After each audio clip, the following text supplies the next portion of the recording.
مشہور حدیث ہے صلو کما رأیتمونی اصلی، ایسے نماز پڑھا کرو جیسے مجھے دیکھتے ہو میں نماز پڑھتا ہوں۔ اس سے لوگ کیا مفہوم نکالتے ہیں؟ اس سے لوگ مفہوم نکالتے ہیں کہ جیسے کھڑے ہوتے تھے ویسے کھڑا ہوا کرو، جیسے سجدہ کرتے تھے ویسے سجدہ کیا کرو، جہاں ہاتھ باندھتے تھے وہاں ہاتھ باندھا کرو، یہی بات کرتے ہیں نا۔ اور اس پہ گھنٹوں گھنٹوں بحث ہوتی ہے، کہاں ہاتھ باندھوں، یہاں باندھوں، یہاں باندھوں، یہاں باندھوں، یہاں، اس پہ گھنٹوں بحث ہوتی ہے۔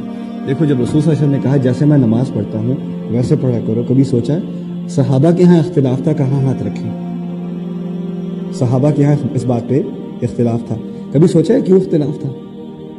اختلاف صرف اسی لیے ہو سکتا ہے کہ اس چیز پر اتنا دھیان نہیں تھا، کسی اور چیز پر ہوتا ہے، معلوم ہوتا ہے نماز میں کسی اور چیز پر بہت زیادہ دھیان تھا کہ اس پر اتنا دھیان ہی نہیں ہوا کہ تمام صحابہ ایک ہی جگہ ہاتھ رکھیں۔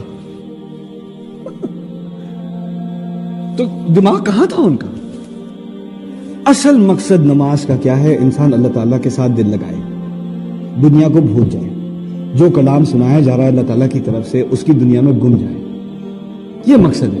جب انسان کی پیشانی زمین پر لگے، اس کا جسم اللہ تعالیٰ کے سامنے بالکل اپنے آپ کو سبمٹ کر دے، تو اس کا دل بھی اپنے اللہ تعالیٰ کے سامنے اپنے آپ کو سبمٹ کر دے، اس کی انا بھی، اس کا فخر بھی، اس کی پرائیڈ بھی اپنے آپ کو سبمٹ کر دے۔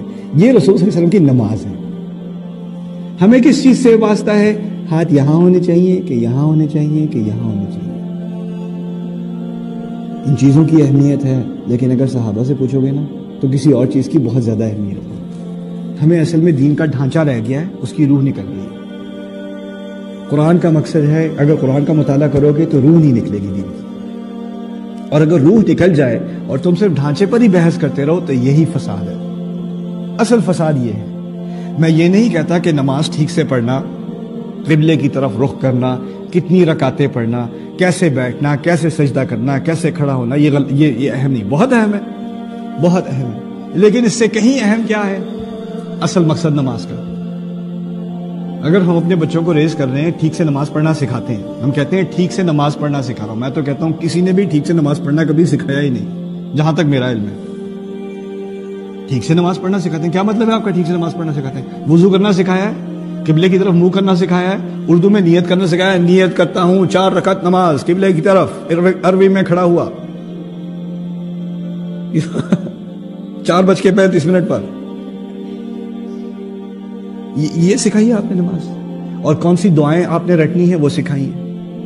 جب اس بچے کو یہ بھی نہیں پتا میں نماز پڑھ کیوں رہا ہوں، 15 سال کا ہو گیا ہے، 16 سال کا ہو گیا ہے، 17 سال کا، 18 سال کا مرد ہو گیا ہے، ابھی تک اس کو یہ نہیں پتا میں نماز پڑھتا کیوں ہوں۔ اگر اسے پوچھو کیوں پڑھتے ہو، کہتے ہیں یار اماں غصہ کرتی ہیں، بابا غصہ کرتے ہیں۔ تم نے نماز نہیں سکھائی یار، تم نے کچھ کارڈیو واسکولر ایکسرسائز سکھائی ہے، نماز نہیں سکھائی۔ اگر نماز سکھائی ہوتی تو اس نوجوان کو، اس لڑکے کو، اس لڑکی کو پتا ہوتا کہ وہ خدا کے سامنے کیوں کھڑا ہے، کیوں کھڑی ہے۔ یہ دین کی اصل ہے۔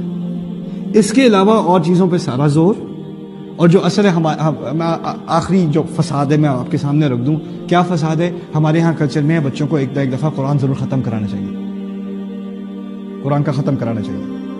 اب ہمارے ہاں بہت ساری فیملیز ہیں، میری بھی فیملی ایسی ہے، ہمارے کو خاص ریلیجس فیملی تو ہم تھے نہیں، لیکن قاری صاحب آتے تھے، کیا کراتے تھے؟ ناظرہ کراتے تھے قرآن کا، جلدی جلدی 1 سے 12 مکمل کرو، 30 نشستوں میں قرآن پورا ہو جائے گا، چلو اس بچے کا قرآن ختم ہوا، پارٹی کرو، کچھ تحفے دو ادھر ادھر، اور ہمارا قرآن سے تعلق مکمل ہو چکا، ہم گریجویٹ ہو چکے قرآن سے۔ اب باقی تمہیں کچھ نماز کے لیے کچھ چھوٹی موٹی صورتیں یاد کر لو، تمہارا اللہ خیر صلاح، تمہارا معاملہ طے ہو چکا ہے، تمہارا اسلام فارغ ہو گیا، گریجویٹ ہو چکے ہو۔ اس سے زیادہ کچھ سیکھنے کی کوشش کرو گے تو تم تو مولوی ہو گئے ہو یار، مولوی بننے کی تمہیں کیا ضرورت ہے؟ ملا کیوں بن رہے ہو؟ کس نے تمہارے دماغ میں باتیں بھری ہیں؟ آرام سے رہو، کوئی ضرورت نہیں ہے اور کچھ سیکھنے کی۔ رسول صلی اللہ علیہ وسلم نے جو قربانیاں دی ہیں، جو جا کر جو قریش جو ہے وہ مارنے کو آگے ہیں، مرنے کو مارنے کو آگے ہیں، کس وجہ سے؟ اس قرآن کی وجہ سے۔ اس قرآن میں اتنی قوت تھی، اس کا وہ جواب الفاظ سے نہیں دے سکتے تھے، مارنے کو تیار تھے، مرنے کو تیار تھے۔ اور یہ وہی قرآن ہے جس کے بارے میں ہم مسلمان کہہ رہے ہیں یہ تو پتہ ہے یار، یہ کیا چیز ہے، مجھے تو پتہ ہے، اس میں بس 1-2 کہانیاں ہیں، کچھ حلال حرام کی بات ہے، اور کیا ہے، یہ تو پتہ ہے ہمیں۔ کتنا انڈر ایسٹیمیٹ مسلمان اس قرآن کو کرتا ہے، وہ کافر بھی نہیں کرتا تھا اس وقت کا۔ وہاں رسول کے زمانے میں تو کافروں کے قصے، صلی اللہ علیہ وسلم ان کے زمانے میں تو کافروں کے قصے ملتے ہیں، قرآن سنتے ہیں اور سجدے میں گر جاتے ہیں، رونا شروع کر دیتے ہیں، کافر۔ اب مسلمان کو دیکھو قرآن سنتا ہے تو کیا ہوتا ہے؟ کچھ بھی نہیں ہوتا۔ لو صفت القلوب ما شبعت من کتاب اللہ، عثمان رضی اللہ تعالیٰ عنہ کہا کرتے تھے اگر دل صاف ہوتے تو قرآن سے کبھی دل نہ بھرتا، اللہ کی کتاب سے دل نہ بھرتا، اگر دل صاف ہوتے تو۔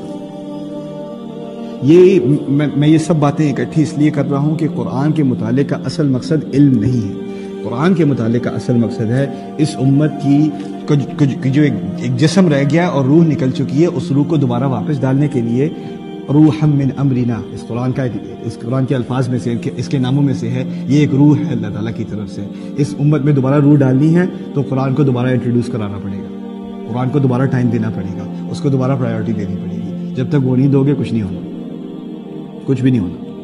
وہی فرقہ بازی چلتی رہے گی، وہی ایک دوسرے سے نفرت، وہی حلال حرام کے فتوے تم پوچھتے رہو گے ایک دوسرے سے، گھنٹوں اسی پہ بحث ہوتی رہے گی۔ لاٹو مشین پہ فتوے پوچھو گے، پھر لکر پہ فتوے پوچھنے، پھر اس کے بعد بینک میں کام کر سکتا ہوں کہ نہیں کر سکتا، اس پہ فتوے بازی چلتی رہے گی، جو دین کا اصل مقصد ہے۔ انسان کا مقصد ان چیزوں سے بہت زیادہ اعلیٰ چیز ہے۔ اللہ تعالیٰ نے ہمیں اس دنیا میں ڈالا ہے، اس امت کو اس دنیا میں ڈالا ہے بہت اعلیٰ کام کے لیے، اور وہ اعلیٰ کام ہمیں ہمارے دل تک، اندر تک تب تک نہیں گھسے گا جب تک یہ کلام ہمارے اندر نہیں جائے گا، جب تک یہ اندر نہیں جائے گا۔ یہ مقصد ہے قرآن پڑھنے کا۔ اور جو لوگ کہتے ہیں کہ نہیں ہم تو دین کی بات کر رہے ہیں، ہم تو اصلاح پھیلا رہے ہیں، یہ اصلاح پھیلا رہے ہو اور بالکل قرآن کی روح کے مخالف، یہی فساد ہے۔ الا انہم هم المفسدون ولکن لا یشعرون، انہیں تو پتہ ہی نہیں کہ وہ فساد کی جڑ ہے۔ اللہ تعالیٰ ہمیں فساد بنانے والوں میں سے، پھیلانے والوں میں سے بچائے، اور ہمیں قرآن سے ایک صحیح معنوی تعلق پیدا کرنے کی توفیق دے۔ بارک اللہ لی ولکم فی القرآن الحکیم ونفعنی وإیاکم